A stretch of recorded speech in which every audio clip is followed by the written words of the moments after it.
Iniimbestigahan ng Commission on Human Rights ang pagkamatay ng 19 na individual sa engkwentro ng militar at NPA sa Negros Occidental. Kabilang sa mga nasawi ang 2 Filipino-Americans. Mula sa Quezon City, nakatutok live si Rafi Tima. Rafi.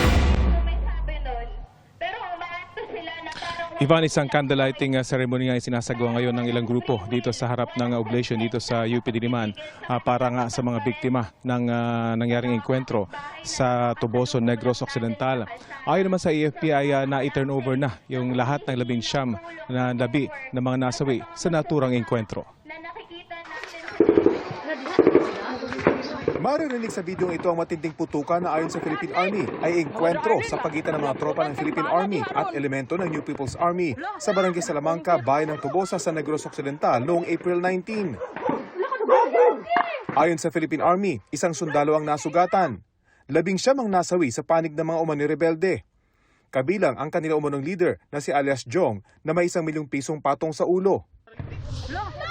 Kabilang sa mga nasawi ang 2 Filipino-American, sina Lyle Prejoles at Kai Dana Rene Sorem.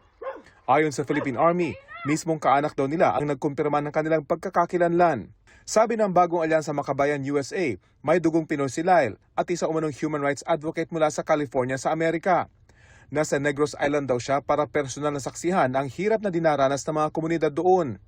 Sabi ng Philippine Army, may mga ebidensya silang magpapatunay na armado at nakipagbarilan sa mga sundalo ang mga ito. Nahuli natin dun sa checkpoint. Sila rin ang nagsasabi na sila kasama mismo dun sa encounter, nakatakas lang sila. And kasama nila ito, yung mga namatay, kasama nila mismo na nakipagbarilan sa ating mga sundalo. Iniimbestigahan na ng AFP kung bakit may mga dayuhang kasama sa engkwentro. Gate ng grupong karapatan, hindi combatants ang 2 Filipino-American, community journalist na si RJ Ledesma, UP student na si Alisa Alano at 2 iba pang tinukoy nilang kabilang sa mga nasawi. Panawagan ng grupo, magkaroon ng isang independent investigation. May paniniwala po kami batay dun sa aming mga ulat na nakakuha sa Negros na ito ay isang massacre. Bukas daw ang AFP sa naturang investigasyon. Dahil very confident and assured na yung ating mga kasunduluhan followed the international humanitarian law, and as well we respected the rights of every Filipino people. So, and we follow the rules of engagement. Bakit kasama ng NPA? Whether or not na NPA yun, nandun sa enkwentro, you shouldn't be there in the first place. Sabi ni AFP Chief of Staff, General Romeo Browner Jr., pinaigting nila ang kanilang operasyon laban sa NPA. Ang Commission on Human Rights nababahala raw sa nangyari. Gumugulong na raw ang sarili nilang investigasyon.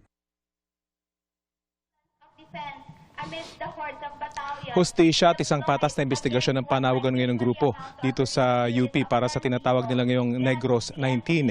Git ng grupong ito ay hindi mga combatants ang kanilang mga dating kasamahan at tumutulong lang sa kanilang mga magsasaka sa Negros. Yan ang latest mula dito sa UP.